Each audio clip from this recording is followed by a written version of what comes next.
Hello guys, कैसे हैं आप। मैं हूं आपका दोस्त इंजीनियर आकाश। दोस्तों आज हम बहुत ही महत्वपूर्ण टॉपिक पर बात करने वाले हैं। दोस्तों टॉपिक कुछ इस प्रकार है।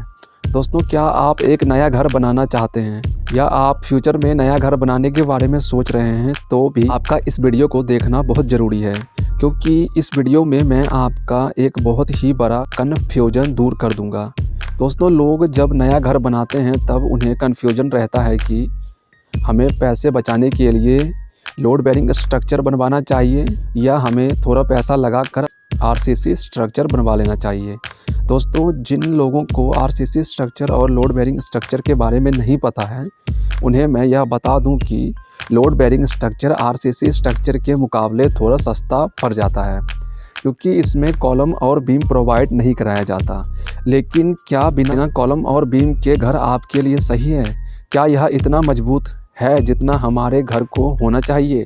तो चलिए आज की वीडियो में हम इस कन्फ्यूजन को दूर करते हैं। नंबर 1, दोस्तों लोड बेरिंग स्ट्रक्चर में आपका सारा लोड दीवारों से होता हुआ फाउंडेशन पे जाता है। आपको सिंपल भाषा में कहा जाए तो लोड बेरिंग स्ट्रक्चर में आपका कोई भी कॉलम या बीम प्रोवाइड नहीं कराया जाता।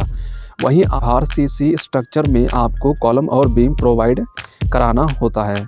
इसकी वजह से दीवारों का काम कम हो जाता है, लेकिन कॉलम और बीम प्रोवाइड कराने की वजह से कॉस्ट थोड़ा ज़्यादा आता है। लेकिन सिर्फ इस वजह से लोड बेरिंग स्ट्रक्चर बनवाना सही है? दोस्तों लोड बेरिंग स्ट्रक्चर में आपके घर का पूरा लोड दीवारों के ऊपर आता है। इसकी वजह से आपके दीवार की थिकनेस भी बढ़ती है, यानी आपको दीवार मोटी रखनी पड़ती है। दोस्तों लोड बेरिंग स्ट्रक्चर में आपका 9 इंच से कम के दीवार में काम नहीं चल सकता, जिसकी वजह से आपके कमरे का एरिया भी कम होता है। वहीं आरसीसी स्ट्रक्चर में आपका दीवार सिर्फ पर्दा करने का काम करता है। ये आप दीवार का साइज बहुत पतला भी रख सकते हैं, इससे आपके घर को कोई नुकसान नहीं होगा। लेकिन लोड बेरिंग स्ट्रक्चर में आप ऐसा नहीं कर सकते। नेक्स्ट, अब बात करते हैं स्ट्रेंथ यानी कि मजबूती। इन दोनों में से हमारे लिए कौन सा स्ट्रक्चर ज़्यादा मजबूत है? दोस्तों आरसीसी स्ट्रक्चर आपका अर्थ रेजिस्टेंस होता है, यानी कि भूकंप विरोधक। दोस्तों अगर बात की जाए भूकंप आने पर कौन सा मकान जल्दी गिरेगा, तो यहाँ पर लोड बेरिंग स्ट्रक्चर की गिरने की संभावना ज़्यादा है, क्योंकि ज़्यादातर जगहों में देखा गया है कि लोड बेरिंग स्ट्रक्चर भूकंप के ज़्यादा झटकों को नहीं झेल पाया और यह गिर पड़ा। इसी वजह से फ्रेम स्ट्रक्चर आपका यहाँ पर थोड़ा सेफ्टी प्रोवाइड करा देता है। तो सेफ्टी के पर्पज़ से तो मैं आपको फ्रेम स्ट्रक्चर ही रिकमेंड करूँगा। Next, room size. दोस्तों बात करते हैं रूम साइज की। दोस्तों जैसा कि मैंने आपको पहले ही बताया था, लोड बेरिंग स्ट्रक्चर में आपका सारा लोड दीवारों से होता हुआ फाउंडेशन में जाता है, जिसकी वजह से इस स्ट्रक्चर में हमें वॉल की थिकनेस मोटी रखनी होती है। इसकी वजह से आपके रूम के साइज में कमी आ जाती है। यह दीवार आपके रूम का एरिया कवर कर लेता है। वहीं आरसीसी स्ट्रक्चर में आपका सारा लोड कॉलम और बीम से होता हुआ फाउंडेशन में जाता है, इसलिए दीवार यहाँ पर सिर्फ पर्दा करने का काम करता है। बाहर से कहीं कोई आपके घर में ना झांक ले, जिसकी वजह से आप दीवार की थिकनेस कम रख सकते हैं। यहाँ पर कुछ लोगों का ऑब्जेक्शन आएंगे कि क्या बात कर रहा है भाई, हमने तो कई जगहों पर आरसीसी स्ट्रक्चर में भी 9 इंच की दीवार प्रोवाइड कराते हुए देखी है। दोस्तों मैं आपको बता दूं कि वह दीवार सिर्फ सेफ्टी पर्पस के लिए प्रोवाइड कराया जाता है, कहीं कोई चोर आपके घर में ना घुस जाए। बाहर का दीवार 9 इंच का प्रोवाइड कराने का एक मकसद यह भी होता है कि आपके घर को एक अलग ही लुक मिल जाता है। इसकी वजह से आपका घर देखने में बहुत ही शानदार लगता है। Next, speed.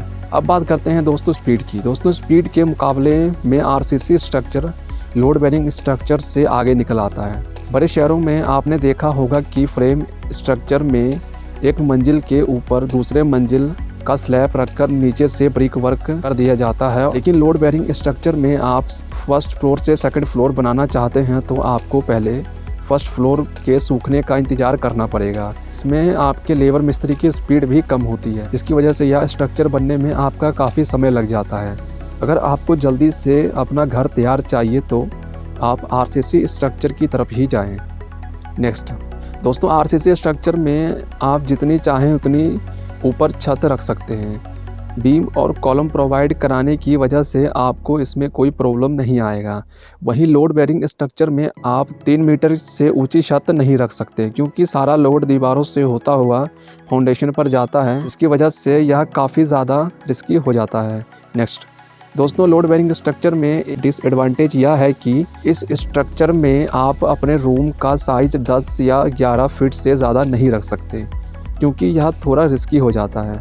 वहीं आरसी स्ट्रक्चर में आप अपने रूम को जितना बड़ा चाहें उतना बड़ा बना सकते हैं। इसमें आपको कोई प्रॉब्लम नहीं आएगा और कोई लिमिटेशन का सामना नहीं करना पड़ेगा। नेक्स्ट दोस्तों, आरसीसी स्ट्रक्चर आपका अर्थ रेजिस्टेंस होता है, यानी कि भूकंप विरोधी, और कॉलम बीम सरिया प्रोवाइड कराने की वजह से यह और भी ज़्यादा मजबूत हो जाता है। इसकी वजह से यह आपका काफ़ी लंबे समय तक खड़ा रहता है, इसीलिए फ्रेम स्ट्रक्चर आपका जल्दी डैमेज नहीं होता। वहीं लोड बेयरिंग स्ट्रक्चर के डैमेज होने के चांस ज़्यादा होते हैं। इसका अगर एक भी दीवार गिर जाए तो पूरे घर के गिरने के चांस हो जाते हैं। वहीं घर बनाते समय अगर आपके कारीगरों ने थोड़ी सी भी लापरवाही की होगी तो आपको बाद में मुसीबत का सामना करना पड़ सकता है। भूकंप वगैरह के झटके आने पर लोड बेयरिंग स्ट्रक्चर के गिरने के चांस ज़्यादा होते हैं। इसकी वजह से यह आपका लंबा समय नहीं निकाल सकता। मजबूती के मामले में RCC structure load bearing structure से कहीं ज़्यादा आगे निकल जाता है। नेक्स्ट, लोड बेयरिंग स्ट्रक्चर में आप 2 मंजिल से ऊपर मकान नहीं बनवा सकते, क्योंकि जैसे जैसे आप अपने घर का फ्लोर बढ़ाएंगे उतने ही क्रम में आपके घर के वॉल की थिकनेस बढ़ती जाएगी, यानी आपके नीचे का दीवार मोटा होता जाएगा। इसकी वजह से आपके घर में स्पेस भी कम हो जाएगा। वहीं अगर आप आरसीसी स्ट्रक्चर बनवा रहे हैं तो आप जितने मंजिल चाहें बनवा सकते हैं, आपको कोई भी दीवार की थिकनेस बढ़ाने की ज़रूरत नहीं है। यह आपका हर कठिनाई का सामना करने में सक्षम होता है। नेक्स्ट, डिज़ाइन दोस्तों, लोड बेयरिंग स्ट्रक्चर में अगर आप सेकंड फ्लोर बनाना चाहते हैं तो आपको बिल्कुल नीचे वाले फ्लोर का जहां पर वॉल है बिल्कुल उसके एग्जैक्ट ऊपर वॉल के ऊपर ही वॉल प्रोवाइड कराना होता है। यानी कि जैसा डिज़ाइन आपने नीचे बनवाया होगा बिल्कुल सेम डिज़ाइन का घर आपको ऊपर भी बनवाना होगा। इस डिज़ाइन में आप वॉल को कहीं भी शिफ्ट नहीं कर सकते, लेकिन आरसीसी स्ट्रक्चर में आप वॉल को कहीं भी शिफ्ट कर सकते हैं। आप जैसा चाहें वैसा डिज़ाइन सेकंड फ्लोर में बनवा सकते हैं, यानी कि आप एक पूरा का पूरा नया डिज़ाइन भी सेकंड फ्लोर पर बनवा सकते हैं। इसमें आपको कोई प्रॉब्लम नहीं आएगी। दोस्तों, आजकल ज़्यादातर लोग आरसीसी स्ट्रक्चर ही बनवा रहे हैं। यह लेटेस्ट मॉडल है और यह पुराने स्ट्रक्चर से काफ़ी ज़्यादा मजबूत और सेफ भी है।